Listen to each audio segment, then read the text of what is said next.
तो प्रधानमंत्री मोदी अपने 2 दिवसीय दौरे पर फ्रांस में हैं और आज वो एआई समिट में शामिल होंगे। राष्ट्रपति मैक्रों के साथ प्रधानमंत्री मोदी एआई एक्शन समिट की सह अध्यक्षता करेंगे। Indian prime minister Narendra Modi साहब पहुंचे हैं पेरिस और पेरिस में उनका बहुत ही शानदार इस्तकबाल किया गया है। फ्रांस के प्रेसिडेंट ने मीटिंग शुरू होने से पहले बोला, नमस्ते मेरी तरफ से तमाम इंडियंस को।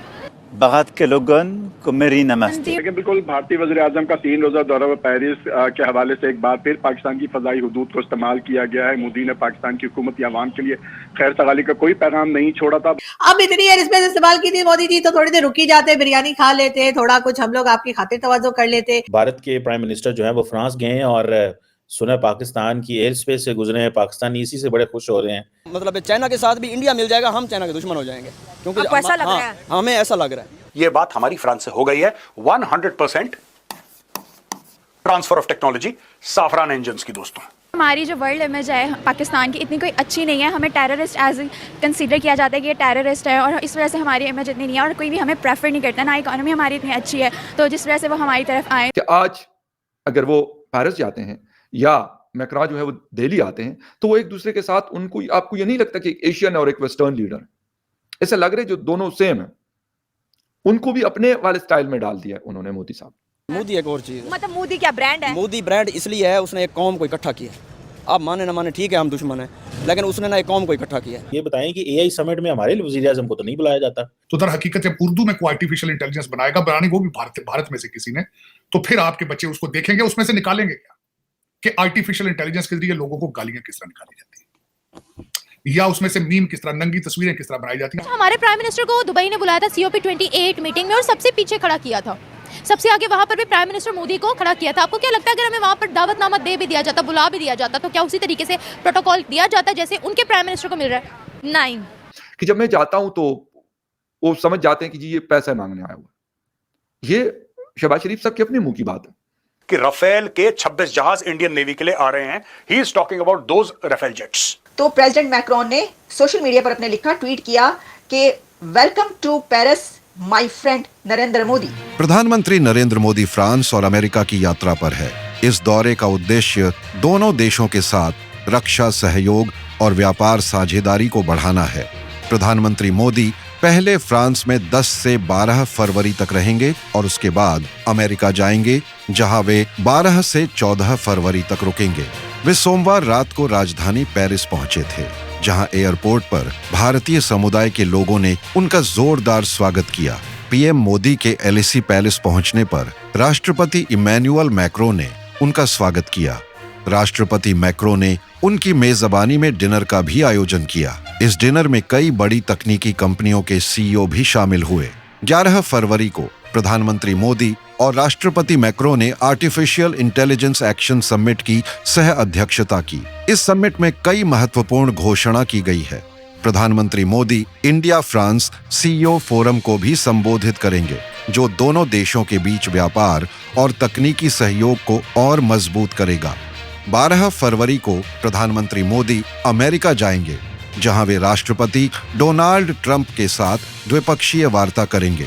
इस दौरे के दौरान प्रधानमंत्री मोदी अमेरिकी बिजनेस लीडर्स और भारतीय समुदाय के सदस्यों से भी मिलेंगे।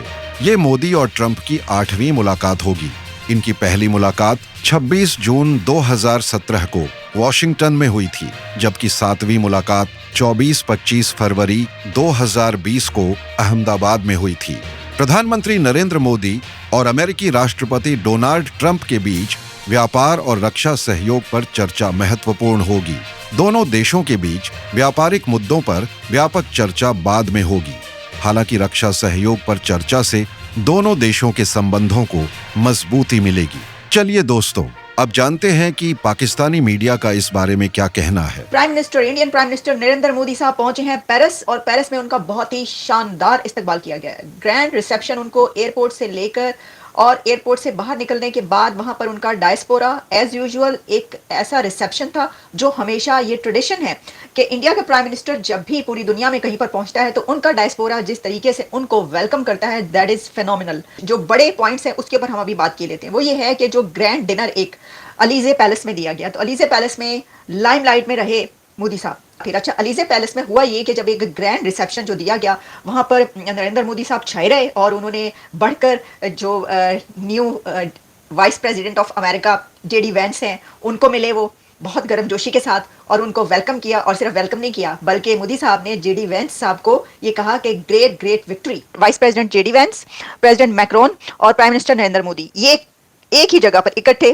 खड़े होकर बातचीत करते नजर आ रहे हैं। जस्टिन ट्रूडो जरा पीछे पीछे कहीं बहुत दूर इधर उधर जो है वो नजर आए, वो वैसे भी कन्नी कतरा रहे होंगे। ट्रूडो साहब सोच रहे होंगे कि मैं मोदी साहब से मुलाकात मेरी जो है वो ना हो, या मैं इधर उधर कहीं छुप जाऊं दीवार के पीछे या कहीं, क्योंकि वो जो कुछ चलता रहे। लेकिन यू आर होपलेस, फ्यूचरलेस इंशाल्लाह सब अल्लाह खैर करेगा, आप हमें परेशान ना करें। चीमा साहब 70 साल बहुत पीरियड होता है। नहीं कोई नहीं, हमारा टारगेट 2047 है डॉक्टर साहब, तब तक चीजें बेहतर हो जाएंगी इंशाल्लाह ताला। लेकिन चीमा साहब आपके हालात, आपको एआई पीटीआई पीआईआई आपके तो टर्म्स ऐसे आप किस तरह एआई आर्टिफिशियल इंटेलिजेंस चीमा साहब आपके लिए बना नहीं है, वो तो सिर्फ उन ममालिक के लिए जिन्होंने आगे कम्पीट करना है, ग्रो करना है, जिन्होंने मैं शर्मिंदगी से कहना चाहूंगा चीमा साहब, यहाँ पे कैंसर की वैक्सीनेशन बन रही है और आपके कंट्री के अंदर आज भी पोलियो मौजूद है।